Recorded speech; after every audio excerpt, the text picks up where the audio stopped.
Est-ce que vous nous expliquez en quelque sorte pourquoi vous voulez enlever le franc CFA? On veut, c'est pas seulement le franc CFA, c'est les bases militaires, c'est pas seulement le franc CFA, c'est les entreprises totales, c'est pas seulement le franc CFA, c'est la France-Afrique en général. On veut enlever tout ça parce que, madame, je pense que vous qui me posez la question, vous pensez comme moi que nous sommes des humains à part entière. Cheikh Anta a même prouvé qu'on était plus humain, par plus humain, ce n'est pas un acte de racisme, mais par plus humain, je vais dire, premier dans l'humanité.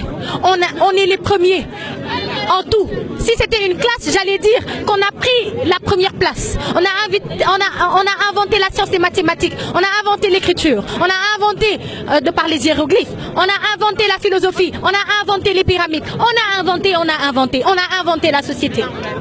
On a inventé tout ce dont l'homme avait besoin pour évoluer. Et actuellement, parce qu'ils savent qu'ils n'ont pas les ressources, ces ressources qui viennent pourtant de Dieu, les ressources minières dont ils ont besoin pour s'évoluer, qu'est-ce qu'ils font? Ils viennent nous retirer ce qui nous revient de droit. Ce qu'on ne peut pas accepter. On ne peut pas continuer à accepter d'être colonisé. Nos ancêtres n'avaient pas le droit à la parole. Moi aujourd'hui, je peux me mettre devant 1000 personnes et dire ce que je pense. Nos ancêtres avaient le droit de se taire et de travailler dans les plantations. Si aujourd'hui, on dit que Kocc Barma n'est pas un philosophe, alors que celui qu'on dit être le père de la philosophie n'a jamais rien écrit, c'est des questions que la jeunesse d'aujourd'hui doit régler. Si aujourd'hui on traite l'Afrique de barbare, alors que ni Hitler ni Napoléon n'est africain, c'est des questions que nous, la jeunesse d'aujourd'hui, on a le devoir de régler. Raison pour laquelle on ne peut pas rester chez nous, on ne peut pas rester à manger et à boire comme ils le veulent, nègre, ventre plein, nègre content, non. Libération accomplie, nègre d'aujourd'hui content. Si vous avez un message à passer aux Africains en général et Sénégalais en particulier, ce serait quoi? Ce serait d'abord de leur dire qu'ils ne sont pas en train de trahir leur mission et ça se voit.